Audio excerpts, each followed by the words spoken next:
हाँ, तो एक साइड होता है हेड, एक साइड होता है टेल। तो टेल वाले साइड में आमतौर पे नंबर लिखा होता है कि कितने रुपए का वो सिक्का है। जैसे ये 1 रुपए का है तो इसमें 1 लिखा हुआ है। और टेल साइड, हेड साइड में एक शेर बना हुआ है, 3 शेर बने हुए हैं, वो है अशोक स्तंभ। अब ऐसे ही 1500 2000 साल पहले भी जब राजा महाराजा हुआ करते थे, उससे पहले भी और जो आदिवासी टाइप लोग रहते थे वो भी अपना कुछ ना कुछ ऐसा चलाते थे कि जिसका इस्तेमाल करके सामान या तो लिया जाता था या खरीदा या बेचा जाता था। ऐसी चीजों का इस्तेमाल करते हैं। तो इसकी भी एक पढ़ाई होती है। पुराने जमाने के जो सिक्के होते हैं उसको उसकी स्टडी करते हैं। तो उस पढ़ाई को बोलते हैं न्यूमिस्मेटिक। Numismatic, yes. न्यूमिस्मेटिक। ठीक है, न्यूमिस्मेटिक। ठीक है, न्यूमिस्मेटिक ये बोलते हैं स्टडी ऑफ कॉइन। ठीक है संदेश, कार्तिक समझ में आ रहा है क्या देख रहे हैं हम? हाँ सर। हाँ। कार्तिक आया है क्या? कार्तिक बोल रहा हूँ, अजीम आया है क्या? नहीं। ओके ठीक है, जाने दो। नेक्स्ट हम बढ़ते हैं आगे। एक और है, जब कहीं तुमने देखा होगा कि अगर तुम लोग लाहौगढ़ गए थे कुछ टाइम पहले, है ना, रोहितर के साथ, तो वहां पर लाहौगढ़ था सिंहगढ़ था? सिंहगढ़ था मेरे ख्याल से। लोहगढ़। अच्छा लाहौगढ़ था। हाँ, तो लाहौगढ़ में जब तुम गए होगे तो वहां पे देखा होगा तुमने दीवारों पे कुछ ड्राइंगें बनी है या फिर कुछ कलाकृति की हुई है, ऐसा करके शायद अगर तुमने ध्यान दिया होगा तो वहां पे थे। तो इस चीज की भी जो पुराने जमाने में राजा महाराजा या उससे पहले के भी जो लोग होते थे, जो दीवारों पर गुफाओं पर कुछ ड्राइंग बनाते थे और ड्राइंग की मदद से किसी को कुछ संदेश दिया करते थे, तो इसकी पढ़ाई को कहा जाता है एपिग्राफी। एपिग्राफी, ठीक है। इंस्क्रिप्शन, किसी चीज पे अगर हम किसी दीवार पे कुछ लिखते हैं तो उसको कहा जाता है इंस्क्रिप्शन। इंस्क्रिप्शन, तो इंस्क्रिप्शन की पढ़ाई होती है, उसको बोलते हैं एपिग्राफी। और वही एंशिएंट इंस्क्रिप्शन, एंशिएंट का मतलब होता है पुराने, तो पुराने इंस्क्रिप्शंस की पढ़ाई को कहा जाता है एपिग्राफी। ठीक है, जैसे होता है ज्योग्राफी वैसी है एपिग्राफी। ठीक है, याद रखो। नेक्स्ट आ जाते हैं हम, अब आ जाते हैं हम नई चीज पे। यहां तक हमने कल देखा हुआ था। Now we will move to some new thing today. तो 1 मिनट जरा मैं ऊपर कर लूं। हाँ, अब यहाँ पर है हमारा ये 8th पॉइंट था, अर्थशास्त्र। अर्थशास्त्र is an ancient Indian literature on statecraft, economic policy and military strategy written in Sanskrit by Kautilya, also known as Chanakya, during the time period of 350 से लेके 275 बीसी। 350 से लेके, मैं समझाऊंगा अभी, चिंता मत करो। 275, अभी बीसी को मैंने बदल के क्या बोला था? बीसीई, बिफोर कॉमन इरा, ये याद रखो। ठीक है, बीसीई। अब देखो इस पॉइंट में क्या बोला है, अर्थशास्त्र नाम की एक बहुत ही जरूरी किताब है भारत की। इस किताब को लिखा था संस्कृत भाषा में कौटिल्य जी ने लिखा था। ठीक है, कौटिल्य जी ने लिखा था, जिनको जिनको हम आमतौर पे किस नाम से जानते हैं? चाणक्य के नाम से जानते हैं। नाम सुना है? हाँ। नाम सुना है चाणक्य का? हाँ, तो ये चाणक्य का असली नाम था कौटिल्य। चाणक्य इनका नाम कैसे पड़ा? क्योंकि इनके पापा का नाम था चनक। इनके पापा का नाम था चनक, तो बेटे को बुलाते थे चाणक्य। ठीक है, तो उससे बुलाते थे बेटे को।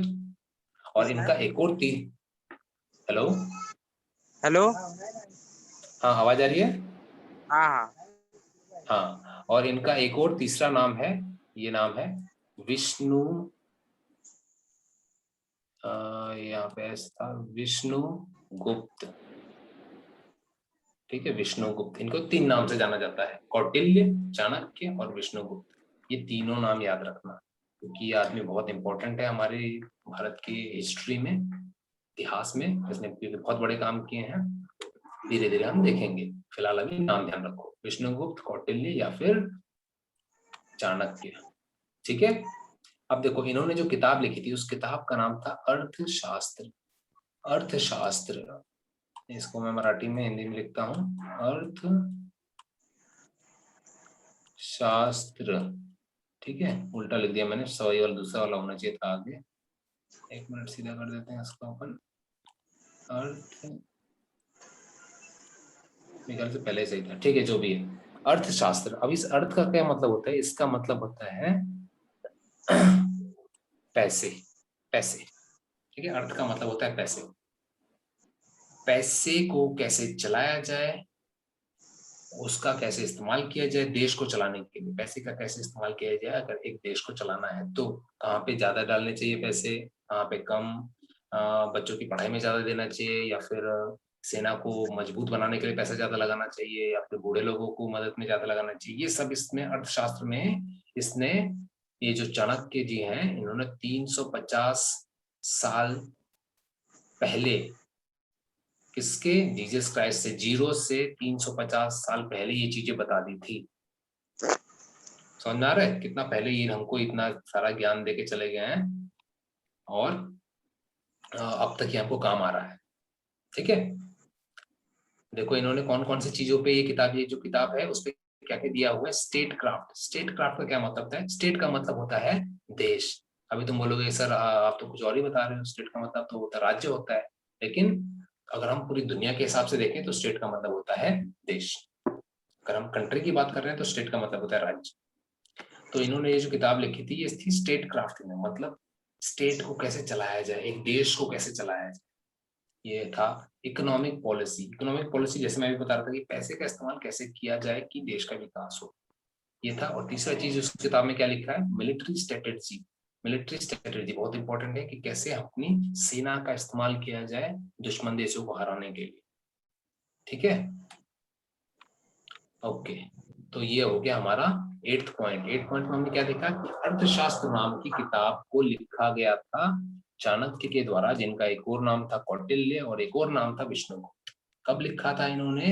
350 से लेके 275 BCE में। कौन सी भाषा में है ये? है संस्कृत भाषा में, याद रहेगा। संस्कृत।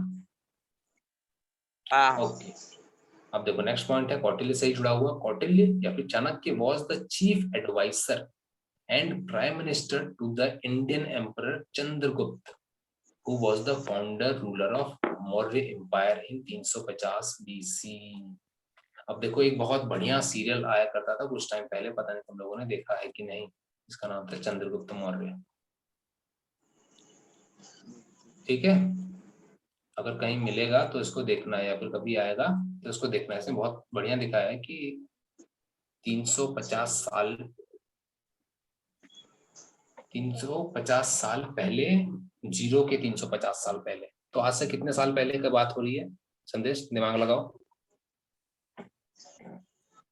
0 से 350 साल पहले, हम्म, तो आज से 2055 साल पहले, 2056 साल पहले। कैसे किया ये बताओ मुझे, गलत है। 350, सर रुको, दो 2000 2570 साल पहले। नहीं नहीं, 500, बताओ क्या करना क्या है, ये बताओ मुझे, करना क्या है?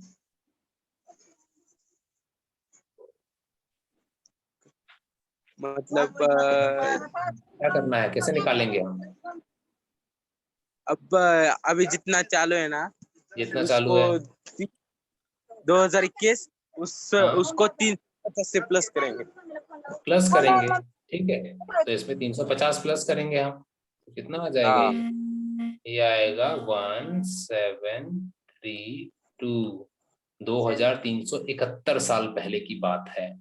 तब ये चंद्रगुप्त नाम का एक राजा हुआ करता था, जिसके चीफ एडवाइजर और प्राइम मिनिस्टर थे, अगर शॉर्ट में बोले तो जिनके एक गुरु थे, चाणक्य जिनके गुरु थे, ठीक है।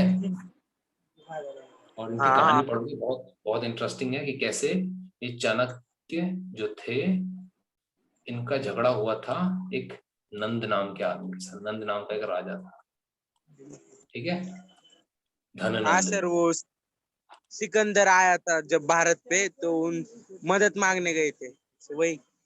हाँ वही, जब सिकंदर भारत हाँ। पे हमला करने के लिए आया था, तो जो चाणक्य है, चाणक्य, अच्छा सिकंदर का थोड़ा बताता हूँ मैं। सिकंदर नाम का ये जो राजा है, इसका नाम सिकंदर असली में नहीं है, इसका नाम है अलेक्जेंडर। ठीक है, अलेक्जेंडर, अलेक्जेंडर नाम है इसका। वो इंडियन लोगों को अलेक्जेंडर पढ़ने नहीं आता था, तो इंडियन ने इसका नाम सिकंदर रख दिया। अलेक्जेंडर, अलेक्जेंडर, अलकसेंद्र, अलकसेंद्र ऐसे करके बोलते थे, तो अलकसेंद्र से बन गया वो सिकंदर। तो भारत में लोग इसको सिकंदर बोलने लग गए, लेकिन वो उसका नाम था अलेक्जेंडर। तो जब अलेक्जेंडर आया था, भारत के नजदीक आ गया था जब वो हमला करने के लिए, तब इसको चाणक्य जैसे, ये तो बहुत होशियार आदमी थे, इन्होंने बोला कि अगर ये भारत में घुस गया तो यहाँ बहुत तबाही मचा देगा। तो उस टाइम पे राजा थे धननंद। ये गया भागा भागा इनके पास, कि बोले, धननंद को बोला कि अलेक्जेंडर नाम का एक राजा आ रहा है, बहुत ही शूरवीर है, वो अब तक जितनी भी सेनाओं के साथ लड़ा है, या तो उनको मार के पूरा खत्म कर दिया है, या फिर उनको अपना गुलाम बना लिया है। तो हमको अगर इसको हराना है तो हमको पूरी सेना अपनी एक साथ लगानी पड़ेगी, और राजाओं के साथ थोड़ी दोस्ती करके, आस पड़ोस वाले राजाओं के साथ, तब हम इसको हरा सकते हैं। लेकिन ये धननंद ने क्या किया, ये बोला तू तो पागल हो गया है, मेरे को कोई नहीं हरा सकता, मैं तो एकदम खतरनाक आदमी हूँ, और चाणक्य की खूब बेइज्जती की। तब इनको, चाणक्य को आया था बहुत गुस्सा, बहुत गुस्सा आया, और इसने बोला कि मैं जब तक, वो पहले के टाइम पे जो ऐसे होशियार लोग होते थे जो पढ़ाई लिखा करते थे, ये बाल नहीं रखते थे, सिर्फ रखते थे चोटी, है ना, चोटी हाँ रखते हाँ। थे। तो और चोटी बांध के रखते थे। तो इन्होंने क्या बोला कि तूने मेरी इतनी बेइज्जती की है, अब मैं जब तक तेरा पूरा साम्राज्य उखाड़ के नहीं फेंकूंगा, तब तक मैं अपनी चोटी को बांधूंगा नहीं। ठीक है, ये उन्होंने शपथ खाई थी। तो और फिर उसके दरबार से चले गए। दरबार से जब गए तो उन्होंने एक जगह देखा चंद्रगुप्त को खेल रहे थे, वो छोटे थे उस टाइम पे, वो ऐसे कुछ गोटियां वोटियां कुछ तो भी खेल रहे थे। तो इनको थोड़ी देर इन्होंने उसको, पूरे ग्रुप को देखा जो बच्चों के साथ खेल रहे थे, इनको पहचान में आ गया कि इस लड़के में थोड़ा दम है। ठीक है, और फिर इनने चालू किया उसको ट्रेनिंग देना, और फिर उसको बहुत ट्रेनिंग दी, बहुत कुछ सिखाया, और फिर इसको लड़ाया किस, धननंद के साथ, और इसने बहुत खतरनाक उसको हरा दिया था चंद्रगुप्त ने। और फिर जाके भारत में शासन हुआ चंद्रगुप्त का। ठीक है, समझ में आई ये चीज जो मैं बताया अभी? हाँ हाँ। हाँ, और वो टाइम बहुत इंपॉर्टेंट माना जाता है भारत के इतिहास में, क्योंकि ये जो चंद्रगुप्त का राज माना जाता है काफी अच्छा था। उसमें मतलब अत्याचार कम होते थे, जैसे धनानंद बहुत अत्याचार किया करता था, लोगों से बहुत टैक्स लेता था, ऐसा वैसा करता था। So this is what about Chanakya. Chanakya कौन थे?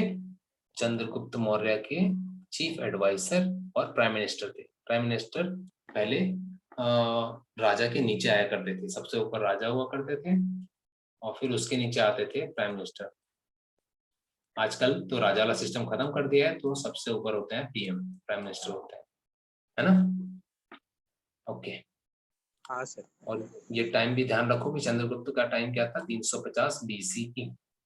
वो टाइम पे चंद्रगुप्त थे, और उसी टाइम पे ही चाणक्य भी थे। चाणक्य देखो 275, 350 थे, यानी कि इनकी उम्र तो बड़ी होगी, जब वो बच्चे थे तब उनको उठाया था उसने सिखाने के लिए, तो इनसे तो बड़ी होगी उम्र।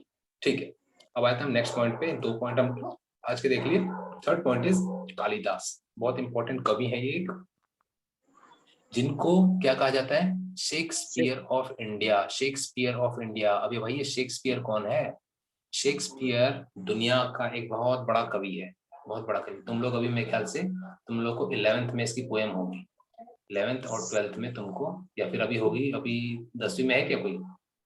Sir William Shakespeare. हाँ, विलियम शेक्सपियर, वही है ना?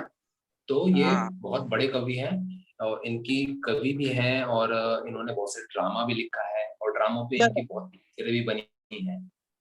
रोमियो जूलियट एक हाँ, किताब लिखी। रोमियो जूलियट, फिर टेम्पलेट, और ओथेलो, बहुत सारी है पोएम जो बहुत ही फेमस है। और उसकी ही, इनकी ही स्टोरी पे बनी है ओमकारा। अगर किसने पिक्चर देखी हो तो ओमकारा पिक्चर देखी किसने? अजय देवगन की? नहीं, ओमकारा एक मूवी है जो शेक्सपियर की एक किताब थी, उस पे बनी हुई है। तो कहने हाँ का मतलब ये दुनिया के बहुत बड़े कवि हैं। ठीक है, तो भारत का शेक्सपियर कहा जाता है किसको? कालिदास को। कालिदास को। तो दिस इज वेरी इंपॉर्टेंट, याद रखो। कालिदास को क्या कहा जाता है? भारत का शेक्सपियर। और ये किसके राज में थे? मतलब कालिदास जब थे, अपनी कविताएं लिखा करते थे, तब राजा कौन था?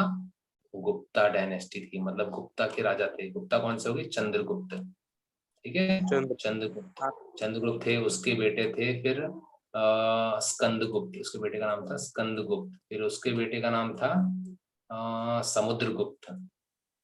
ऐसे करके 3-4 गुप्त थे, बेटे बेटे ऐसे 3-4। तो ये सब गुप्त गुप्त थे, तो वही गुप्ता एम्पायर बोला जाता है, गुप्ता एम्पायर, ठीक है।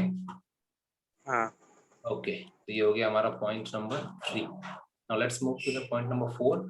अब इन्हीं कालिदास ने एक बहुत शानदार किताब लिखी है जिसका नाम है अभिज्ञान शाकुंतलम। अभिज्ञान शाकुंतलम, अभिज्ञान शाकुंतलम, ठीक है, अभिज्ञान शाकुंतलम, इसको एक ध्यान रखो, अभिज्ञान शाकुंतलम।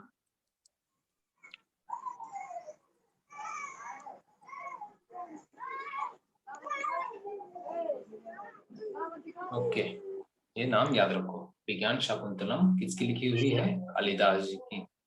आगे बढ़ते हैं, अब आते हैं हम कहाँ तक पहुंच गए? 563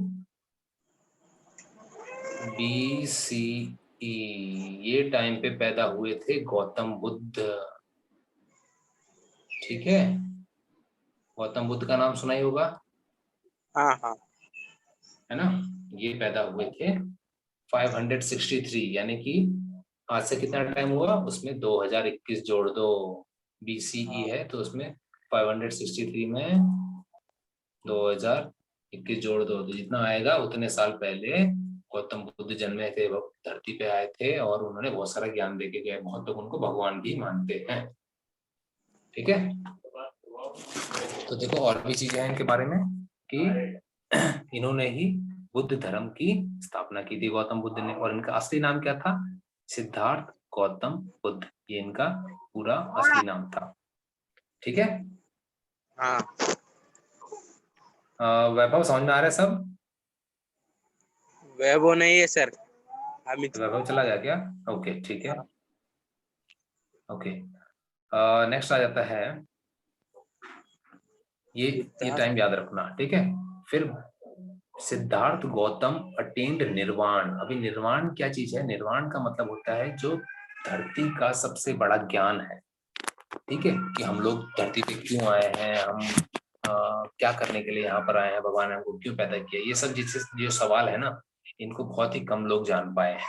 तो उनमें से गौतम बुद्ध एक हैं, और इन सब ज्ञान को जो है इनको कहा जाता है निर्वाण, कहा जाता है निर्वाण। तो गौतम बुद्ध जो थे उन्होंने निर्वाण कहाँ पे लिया था? उनको कहाँ पे ये सब ज्ञान मिला था? गया में, गया में, ठीक है। गया कहाँ पर है? ये है बिहार के अंदर, बिहार के अंदर। उस टाइम पे बिहार को मगध बोला जाता था, मगध। जब ये पैदा थे 563 BCE में, बिहार नाम का कुछ नहीं था उस टाइम पे, क्या था? मगध नाम हुआ करता था, ठीक है। तो गया में, गया जो कि मगध के अंदर था, वहां पर गौतम बुद्ध ने निर्वाण की प्राप्ति की थी। और देखो कौन से उम्र में प्राप्ति की थी? 35 उम्र के थे, 35 साल के थे, तब उनको वो ज्ञान मिल गया जो आज तक बहुत ही कम लोगों को मिला है। सिर्फ साधु संतों को जो सब कुछ त्याग देते हैं, घर और लालच वगैरह सब, उनको ही मिल पाता है। तो उनमें से वो एक थे, इनको ये सब ज्ञान मिल गया था, तपस्या और अंतरात्मा की बातें सुन के उनको मिला था ये ज्ञान, ठीक है। ये पॉइंट हो गया हमारे। ये भी ध्यान रखना कहाँ पे निर्वाण मिला उनको? गया, मगध में। नेक्स्ट पॉइंट है, हाँ, अब ये हम कितना टाइम बचा है हमारे पास? 1 मिनट 15 सेकेंड, ओके फाइन। तो इसमें थोड़ा सा मैं आगे का बता देता हूँ।